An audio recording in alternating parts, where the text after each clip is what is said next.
میرے کملی والے کی شان ہی نرالی ہے، دو جہاں کے داتا ہے،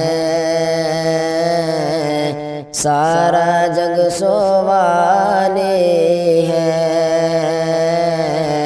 دو جہاں کے داتا ہے، سارا جگ سوالی ہے۔ ہر طرف مدینے میں بھیڑ ہے فقیروں کی، ہر طرف مدینے میں بھیڑ ہے فقیروں کی، ایک دینے والا ہے،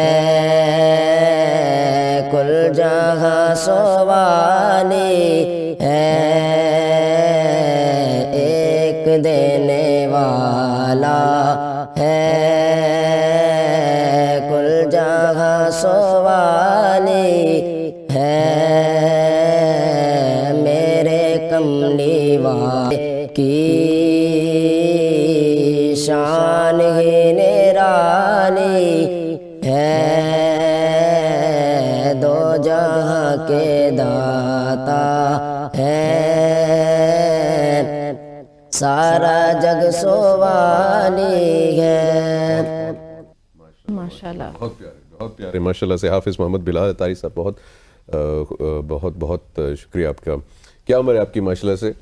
17 سال۔ 17 سال، ماشاءاللہ ماشاءاللہ ماشاءاللہ۔ خواتین و حضرات، السلام علیکم ورحمۃ اللہ وبرکاتہ۔ وصاف رمضان میں آپ کو خصوصی ٹرانسمیشن میں خوش آمدید کہتے ہیں۔ آپ کا میزبان منیب حامد اور میرے ساتھ موجود ہے نمرہ طارق، حاضر خدمت ہے نعت رسول پاک صلی اللہ علیہ وآلہ وسلم سننے کی سعادت ہم نے حاصل فرمائی جی۔ حافظ محمد بلال اطاری صاحب سے 17 سال کے بہت ہی پیارے نوجوان ہیں، اللہ پاک آپ کو بہت خوش رکھے، اور بہت ہی خوبصورت آپ نے جو ہے نعت جو ہے وہ پیش کی جی ہمارے لیے۔ بالکل ایسے ہی ہے ناظرین، اور منیب رمضان المبارک بہت ہی زیادہ تیزی سے اور بہت جلدی سے گزر چکا ہے، بہت سارے روز اور بہت تیزی سے گزر رہا ہے، بالکل ایسے ہی ہے۔ اور آج امت مسلمہ 22ویں روزے کا شرف حاصل کر رہے ہیں، لٹرلی یقین ہی نہیں آ رہا کہ اتنے سارے دن اتنی جلدی سے گزر چکے ہیں، اور 22ویں روزے کا شرف اس وقت امت مسلمہ حاصل کر رہی ہے، اور ہم سب کی اس وقت یہی کوشش ہے کہ اللہ تبارک و تعالیٰ کو راضی کر لیا جائے، جو بھی ہمارے گناہ ہیں ان کی بخشش مانگی جائے اللہ تعالیٰ سے۔ اور رمضان المبارک کا آخری عشرہ چل رہا ہے، اور یہ عشرہ ویسے بھی جہنم سے نجات کا عشرہ کہلاتا ہے، تو ہم سب ہی خطا کار ہوتے ہیں، بہت سارے گناہ ہم سے سرزد ہو جاتے ہیں، گناہ گار ہوتے ہیں ہم، اور ہمیں اپنے گناہوں کی معافی طلب کرنا ضروری ہوتی ہے۔ اسی لیے ہمیں اپنے رب سے یہی دعا مانگنی چاہیے کہ اے پروردگار ہمارے گناہوں کو معاف فرما دے، اور ہمیں جہنم کی آگ کے عذاب سے نجات دے، ہمیں اس آگ سے محفوظ رکھ۔ بالکل خواتین و حضرات، اور بڑھیں گے ہمارے نیکسٹ سیگمنٹ کی طرف، جو پہلا سیگمنٹ ہے، اور ناظرین محترم، حضرت ابو ہریرہ رضی اللہ عنہ سے روایت ہے کہ رسول اللہ صلی اللہ علیہ وآلہ وسلم نے فرمایا، میں اور یتیم کی جو کفالت کرنے والا جو ہے، خواہ وہ یتیم اس کے رشتہ دار ہوں یا غیر ہوں، جنت میں اس طرح ہوں گے جیسے کہ یہ 2 انگلیاں ہیں۔ اور اسی کے ساتھ جو ہے بڑھیں گے اپنے جو نیکسٹ گیسٹ کی جانب ہے، ریڈ فاؤنڈیشن سے محمد شفیق خان صاحب ہیں، جو کہ یہ فاؤنڈیشن چلا رہے ہیں، یتیم بچوں کے لیے چلا رہے ہیں، بے سہارا بچوں کے لیے چلا رہے ہیں، تو ان سے ان کی مزید ڈیٹیلز جو ہے خود ہی پوچھتے ہیں۔ السلام علیکم۔ وعلیکم السلام ورحمۃ اللہ وبرکاتہ۔ کیسے ہیں؟ بہت شکریہ منیب بھائی، آپ لوگوں کا بڑی مہربانی، آپ ہماری آواز بنے، آپ یتیم بچوں کی آواز بنے، آپ تعلیم کی آواز بنے، آپ کا بہت شکریہ سر۔ ہمارا فرض ہے جتنا سپورٹ ہو سکا ہم کریں گے۔ سر ریڈ فاؤنڈیشن کے بارے میں بتائیں۔ ریڈ فاؤنڈیشن اصل میں بیسیکلی منیب صاحب آئیڈیا یہ تھا کہ پاکستان میں جو ایجوکیشن کے حالات ہیں وہ بہت ہی ناگفتہ بے ہیں، 2.80 کروڑ کے قریب بچے جو ہے نا وہ تعلیمی اداروں سے باہر ہیں، اللہ اکبر۔ اور یہ جو تعداد ہے نا، یہ دنیا کے 180 ممالک کی جو ٹوٹل آبادی ہے نا وہ 2.80 کروڑ سے کم ہے۔ تو آپ یہ سمجھ لیں دنیا کے 180 ممالک کی آبادی 2 کروڑ اتنی ہے، اس سے زیادہ ہمارے اور جو ہمارے بچے اسکول نہ جانے والے بچوں کی تعداد ہے۔ ان حالات میں ظاہر ہے پاکستان میں ایک تو یہ ہو سکتا ہے کہ بھئی ہر آدمی اڑتا رہے اور ایک الزامات ایک مختلف اسٹیک ہولڈرز ایک دوسرے کے بارے میں بات کرتے رہیں. تو ریڈ فاؤنڈیشن کے جو ذمہ داران انہوں نے یہ سوچا کہ بھئی اپنے حصے کے کچھ شمع روشن کرتے اور کچھ اپنے حصے کا کام کر جاتے ہیں. تو 1994 میں بڑے چھوٹے سے اسکیل سے 25 بچوں سے ایک استاد اور ایک کمرے سے اس کام کا آغاز کیا گیا ماشاءاللہ. اور اس میں پھر اللہ تعالیٰ نے بڑی برکت دی اور 30 سال میں اس وقت ہمارے پاس 400 تعلیمی ادارے ہیں اور اس میں 1,20,000 بچے ہیں جس میں 13,000 یتیم بچے 1,20,000 بچے ماشاءاللہ اور 13,000 یتیم بچے ہیں. اور 400 برانچز آپ نے بتایا. 400 برانچز ہیں ماشاءاللہ. اور 400 برانچز میں سے تقریباً آپ یہ کہہ سکتے ہیں 170 برانچز کی ہم اپنی عمارتیں تعمیر کر چکے ہیں. ہم KPK میں کام کرتے ہیں, GB میں کرتے ہیں, کراچی میں ہمارے کام ہے, سندھ کے اندر انٹیریئر سندھ میں ہم نے لٹریسی سینٹرز کھولے ہوئے ہیں. اس طرح کشمیر آزاد کشمیر میں ہمارا کام ہے, پنجاب میں ہمارا کام ہے. تو ہمارا بیسیکلی آئیڈیا یہ ہوتا ہے کہ ہمارے ہاں جو 3 کیٹیگریز کے بچے ہوتے ہیں. ایک بچے وہ ہوتے ہیں جو فی پے کر سکتے ہیں, ان سے ہم فیس لیتے ہیں. دوسرے جو غریب اور نیڈی ہوتے ہیں ان کو ہم فیس میں سبسیڈائز کر دیتے ہیں. اور تیسرے جو بچے ہوتے ہیں وہ آرفنز ہوتے ہیں جن کو ہم 100% پوری اسکالرشپ کے ساتھ ایون گھروں میں کچھ اسٹائپنڈ کے ساتھ ان کو ان کی کفالت کا انتظام کرتے ہیں. اور یہ یہاں سے اس چیز کی عکاسی بھی کرتا ہے کہ جو معیار ہے تعلیم کا وہ بھی بڑا زبردست سٹینڈرڈ کا ہے. ہاں وہ اللہ کا شکر ہے. دیکھیے ہمارے جو اسپیشلی ہم نے چونکہ کشمیر سے آغاز کیا تھا, کشمیر میں کشمیر کا جو تعلیمی بورڈ ہے وہی ایک سٹینڈرڈ ہے ظاہر ہے جس کو آپ بینچ مارک کر سکتے ہیں.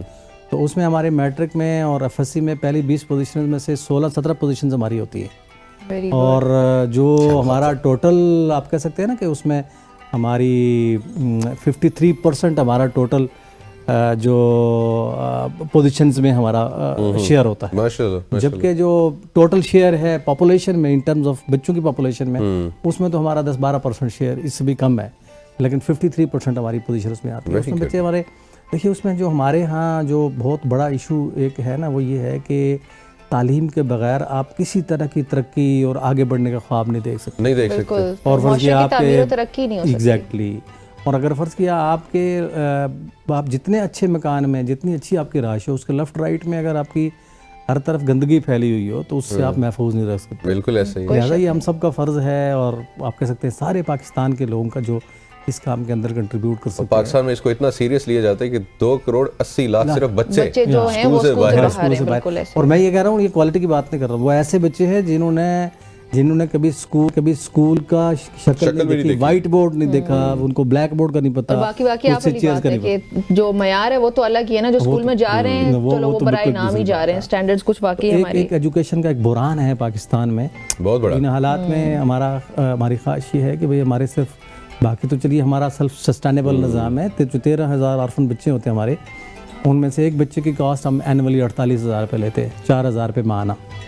میں اس بچے کو اسپانسر کر لیتا ہے, ہم اس بچے کی مکمل تفصیلات اس کو فراہم کر دیتے ہیں. ٹھیک ہے. ہمارے پاس ایسے بھی لوگ بھی موجود ہیں جنہوں نے آج سے 15 سال 20 سال پہلے بچہ اسپانسر کیا تھا اور وہ بچہ بڑا ہوتے ہوتے یونیورسٹی سے فارغ ہو گیا. ویسے یہ بیسٹ انویسٹمنٹ ہے صدقہ جاریہ کی. ایگزیکٹلی. کہ آپ 1,000-1,500 روپے جو ہے اسے ایک بچے کی تعلیم جی جو ہے افورڈ کر سکتے ہیں. ایگزیکٹلی. اس میں یہ ہے نا کہ یہ دیکھیے نہ چلنے والا سلسلہ. ایک بچہ اگر آپ کی وجہ سے اپنے وہ اپنی فیملی کے لیے سارا بنے گا, اس کی فیملی پر آگے بڑھے گی, وہ ملک کسی کے اوپر بوجھ نہیں بنے گی, ملک کی ترقی میں اور خوشحالی میں اپنا ایک رول اس کا ہوگا. اور آپ کی اپنی دنیا اور آخرت کے لیے کتنی بڑی یہ انویسٹمنٹ ہے کہ آپ اتنے اچھے طریقے سے دیکھیے اللہ کے نبی صلی اللہ علیہ وسلم نے فرمایا نا کہ جیسے مریب بھائی نے آغاز میں بھی کہا کہ قیامت کے دن میں اور یتیم کی کفالت کرنے والا ایسے ہوں گے. اللہ اکبر. اور ہم فرض کیا ہمارے ہاں اب کوئی کسی جگہ پہ کوئی سیلیبریٹی آ جائے تو کتنا بندہ بھاگ کے تو ایک سیلفیاں نکالتا ہے. کوئی انسان یہ شیورٹی اس کو دے کہ بھئی آپ کل قیامت کے دن اللہ کے نبی صلی اللہ علیہ وسلم کے ساتھ آپ اس پوزیشن میں ہوں گے کہ سیلفی لے سکیں. تو یہ کتنی بڑی خوشخبری ہے خود نبی وجود کائنات کی وجہ. اللہ اکبر. اور قرآن مجید میں بھی اس کا ظاہر ہے تقریباً 26 مقامات پہ ذکر ہے کہ جی آپ یتیم کی کفالت کتنی ضروری. اور تو یہاں پہ اور کیا کیا فیسیلیٹیٹ کرتے ہیں؟ ایجوکیشن تو دے رہے ہیں, اسپیشلی جو آرفن بچے آتے ہیں کچھ تو آتے ہیں جو فیس پے کرتے ہیں, جو فیس نہیں پے کرتے وہ آرفنز ہیں جن کو لوگ سپانسر کر رہے ہیں. تو یہاں پہ ان کو کھانا پینا بھی پرووائڈ کیا جاتا ہے, یونیفارمز, کتابیں. اچھا اس میں دیکھیے ہم اس کی مکمل کفالت سے مراد from head to toe uniform. اس میں یونیفارم ہے, شوز ہیں, بکس ہیں, اسٹیشنری ہے, پورے سال کی چیزیں ہم پرووائڈ کرتے ہیں اس کو. اور ایون شارپنر پینسل بھی اس کو دیتے ہیں اور یہ ساری چیزیں دیتے ہیں. دین اس کی مانیٹرنگ کی ایجوکیشن کی مانیٹرنگ کا ایک پورا نظام ہے. دین ہم یہ کرتے ہیں کہ ان کی مدرس کو بلا کے تو اب یہ جیسے نا کہ اس کی براٹ اپ میں جو اس کا رول بنتا ہے وہ مدرس کی ٹریننگ کا پورا ایک انتظام کرتے ہیں.